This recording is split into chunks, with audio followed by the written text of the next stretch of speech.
everyone. We wanted to talk to you today about clean language questions. They are questions essentially that are free of bias. They are objective and they're really useful when you're wanting to work with a metaphor that somebody might use. So, an example of that might be she's a shining star, or I feel like I'm hitting my head against a brick wall, or that type of thing. It's also really useful with emotions. So if you want to be able to explore somebody's emotion, whether that's anger, frustration, sadness, joy, all the full range of emotions, they can be really useful. So just to set this in context, clean language is a communications methodology that was developed by David Grove, who was a New Zealand-based counselling psychologist, and he developed this during the 1980s and the 1990s. And it helps people to really convey their own meaning, free of distraction or interpretation by their manager or by the coach themselves. So you're working with what they say and what they say only. So if we take a look at some examples, there are 3 different groupings of clean language questions, and there are 12 questions in total in terms of basic clean language questions. So there are 6 what we call developing questions. So if somebody says, I keep hitting my head against a brick wall, you could work with that and ask them, what kind of wall is that? And you might, if you haven't heard of clean language before, what you'll notice is these are not questions that you'd be asked on a day-to-day basis. They aren't the sorts of conversations that you might have over coffee or with a friend. And so this is where you can really dig into your skill as a coach to bring something new to your clients that that will ultimately shift their perspective, because they just haven't had opportunity to think about their topic in this way before. And this isn't an end-to-end kind of coaching script. This is just something that you would work with. So as Joe said, so what kind of brick wall is that?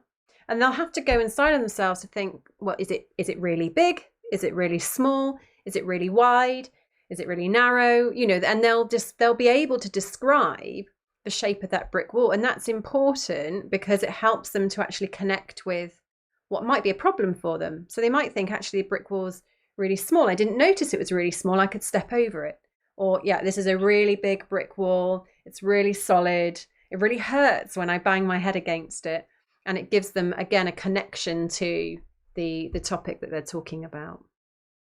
Yeah, and so if you're working with somebody's emotion, you would ask the same question, but instead it would sound like, what kind of frustration is that? And the person might say, it's really heavy, or it's really grey, or it's really noisy. It doesn't matter what they say, it matters to them. But our job when we're coaching is to be able to facilitate the person to go somewhere new in their thinking. So they've been asking themselves lots of questions about their situation, and they haven't yet identified or motivated themselves to a solution. So our job is to be able to ask different types of questions that they haven't asked themselves before. Yeah. And so the next question is just a follow on from that, really, where the very famous coaching question is, what else? In this format it is, and is there anything else about the wall, or is there anything else about the frustration? So we're not adding anything of our own stuff into it. We're just walking side by side with the individual. Yeah, and again, this is just about expanding their thinking and helping them to go beyond some of the thinking they may have already been able to do on their own. So then you'd follow up. Sorry, Joe. Yeah. Sorry. They might say, for example, when you ask them, and is there anything else about the wall? They might say, oh, I noticed that the mortar's crumbling in places. And then, you can think, okay, and what does that tell us about the situation? Or if it was frustration and he said, is there anything else about the frustration? They might say, oh yeah, it's close friends with anger. So you haven't asked them about that. You haven't given them any other words. It's coming from them. So it's really great for building self-awareness as well as being able to identify options. Yeah. So then we've got, and where is maybe the brick wall, the anger, the frustration? And again, this is about them being able to connect with their mind and their body. What we're finding at the moment, particularly working with people, is people are strung out. It's been quite a challenging time. So being able to connect people back inside of their body, to be able to say, yeah, it might be around them, it might be inside of them, it might be overwhelming them. It's just a chance for them to think about how they're feeling, but not necessarily having to experience it in order to feel it, if that makes sense. Yeah. And so if somebody was talking about two kind of competing things or things that were in conflict, for example, the fifth question is, and is there a relationship between this and this? So is there a relationship between the frustration that you mentioned and the anger that you mentioned? Or is there a relationship between you and the brick wall? And then the sixth question, so the other developing question is, and when one thing happens, what happens to the other thing? So is it further exploring that relationship? So when frustration is there, what happens to the anger? Yeah. Or you might have a context, where they were saying, oh, I'm just hitting my head against a brick wall. And that might have been in the context of having a conversation with a line manager or a colleague. You might say, and when you're with your colleague, what happens to the brick wall? Or when you're at the brick wall, what happens to you? You can just play. It doesn't actually matter. Again, it's just about extending that awareness. You're really kind of meeting the client where the client's at, and you're exploring their world with them, which is, a core coaching competency. So then there are three, what we call sequence and source questions. So it's about finding out what happens next. It's pursuing that. So you're going to ask them, and then what happens? And then what happens after that? So if it's frustration, when the frustration happens, what happens next? Yeah. Or when you hit your head against that brick wall, what happens next? And then you're going to take them back in time. So, and what happens just before the frustration? What happens just before you hit your head against that brick wall? And that's just a real point of insight for the client, because at this point they're just in their problem. They're in the frustration, they're hitting their head against a brick wall, they're experiencing that. Very rare do people go, actually, yeah, what happens just before? It helps you to identify like your triggers. It helps you to be in the space between when one thing happens and the next thing happens, and just to explore that piece in the middle. Because sometimes people will say, I just feel frustrated all the time. And actually, when you ask them and what comes just before it, it almost just creates that space so they realise, actually, I don't feel frustrated all of the time. It felt that way, but now I'm thinking about it. Just before I get frustrated is usually when I'm confused. So I get confused before the frustration. So then, as you're saying, it's like, okay, so what's the trigger?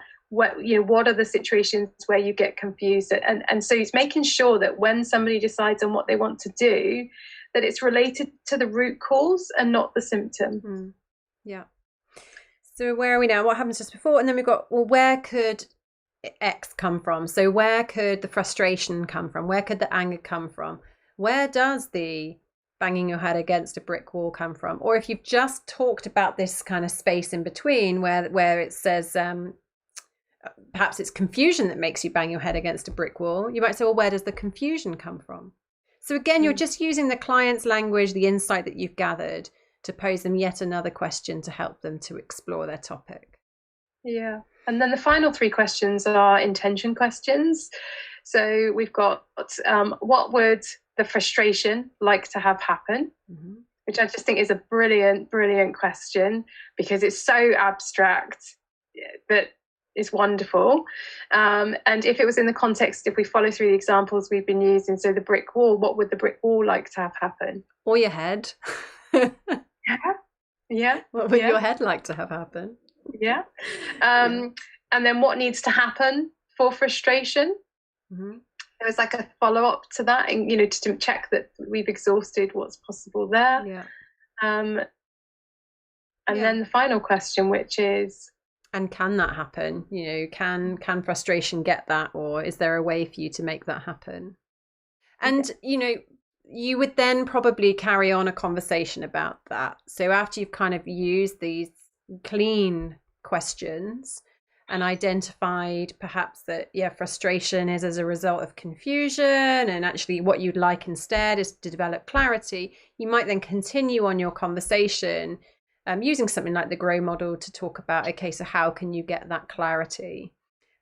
When we introduce these to trainee coaches, what they tend to say is like, well, they're really weird questions. Like, I don't want to use those. Myself asking those. Yeah, no chance. Like, someone's going to think that I'm nuts. Do you know what? Learning to be a coach, learning coaching skills, it's just about play, and it's about experiencing something as well. So I would encourage you to just try these out. We use metaphor in day-to-day conversation. So if you're chatting with a friend and someone says to you, oh, I just feel so heavy, just try asking something like, well, what kind of heaviness is that? Just see what they say, because actually, whilst they sound like odd questions, they are really powerful. It's playful, it's very powerful, playful way. So you might think about whether you need to ask permission to ask these types of questions before you do, if that enables you to feel safe. I mean, the feedback from, when our trainees practice with these questions is they absolutely love it from the perspective of being the coachee. Like, it's so powerful. It didn't sound weird when I was asked those questions. Yeah. But it was really, really helpful. And when they're practicing in the role of coach, obviously with new things, there's always that feeling a bit stilted, but there's also that recognition of, where they need to move out of their comfort zone into the stretch to really add value in the conversation in that role of coach. So it's not something that you need to use all the time, but it's a really useful toolbox of questions to be able to draw on when you're working with metaphor or emotion, for example, like we've taken you through today. So, enjoy the play. Yeah.